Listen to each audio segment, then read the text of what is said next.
Target produksi minyak 1 juta barel bakal semakin jauh tercapai tanpa peningkatan eksplorasi. Apalagi sudah menjadi rahasia umum bahwa produksi minyak nasional terus merosot. Padahal, tiap tahunnya target kinerja dipatok dan optimisme ditanamkan. Persoalan industri ini tidak hanya soal produksi, tapi juga fakta di mana investor top global satu persatu angkat kaki dari tanah air. Melihat semua ini, tepatkah bila industri hulu migas nasional berada dalam fase senjakala?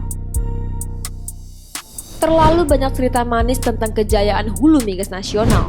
Mulai dari kejayaan PT Arun yang menyumbangkan devisa kepada Jakarta, puncak produksi minyak blok Rokan hingga 1 juta barel pada 1973, hingga harumnya nama blok Mahakam. Performa industri migas terus menanjak mulai 1970-an hingga 1998.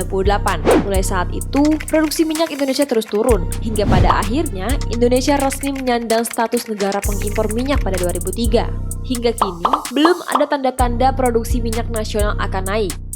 5 tahun terakhir, produksi minyak terus turun. Dari sisi investasi, belanja modal hulu migas tidak lagi menyentuh 12 miliar US dollar sejak 2016.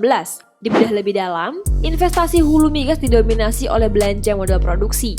Lalu bagaimana dengan investasi di sisi eksplorasi? Hasilnya stagnan atau parahnya tidak pernah melebihi capaian 2016 senilai 900 juta US dollar. Tahun ini, pemerintah melalui SKK Migas menargetkan 13,2 miliar US dollar. Lagi-lagi, target investasi eksplorasi hanya dipatok 1 miliar US dollar atau ditargetkan 2 kali lipat dari capaian 2021. Apa sih kunci masalah tertahannya investasi hulu migas?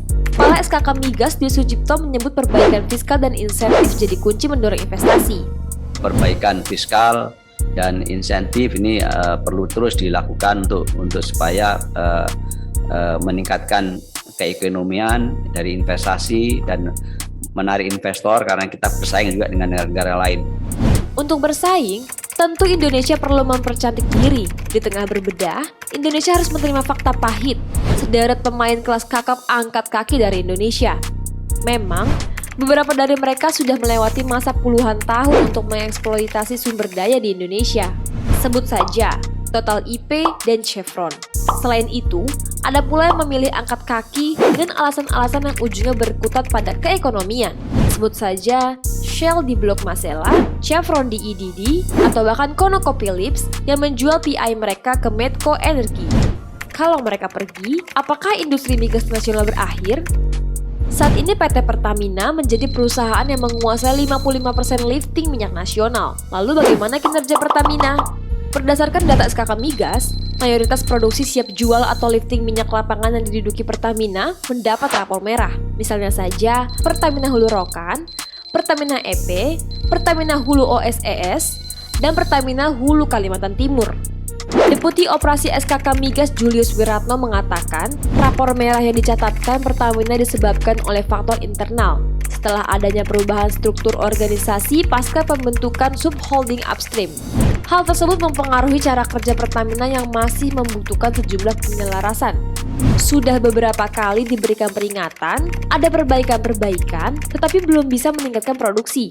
Ujar kepada bisnis, Rabu 19 Januari 2022. Sepanjang 2021, SKK Migas mencatat kinerja Pertamina Group masih banyak yang tidak mencapai target yang telah dipatok berdasarkan persetujuan APBN 2021. Di sisi lain, Direktur Jenderal Minyak dan Gas Bumi Kementerian Energi dan Sumber Daya Mineral Tutuka Aryaji mengakui saat ini merupakan periode yang kritikal untuk sektor hulu migas. Tutuka menjelaskan, Pertamina diharapkan untuk bisa mengerjasamakan lapangan-lapangan migas yang dinilai tidak kompetitif kepada pihak-pihak yang bisa menggarap potensinya dengan lebih serius. Menurutnya, pemerintah telah memberikan kemudahan agar Pertamina dapat mengalihkan pengelolaan lapangan-lapangan migas untuk dikerjasamakan dengan perusahaan lain melalui Peraturan Menteri ESDM Nomor 21 2021. Menaikkan lifting migas terutama ya untuk Pertamina ya. Pertama, tahun 2022 ini memang tahun yang kritikal ya menurut saya bagi kita semua. Dan saat ini tahun 2022 dipersiapkan untuk bisa kick off, tidak turun terus ya. Karena kami mentargetkan dan mengupayakan dengan serius bersama-sama dengan K3S yang lain, terutama di Pertamina untuk tidak turun lagi ke bawah. Kita berupaya untuk kick off untuk naik ke atas tahun ini. Beban di pundak Pertamina adalah sebuah keniscayaan, sebuah risiko bagi perusahaan yang lada migas terbanyak di tanah air.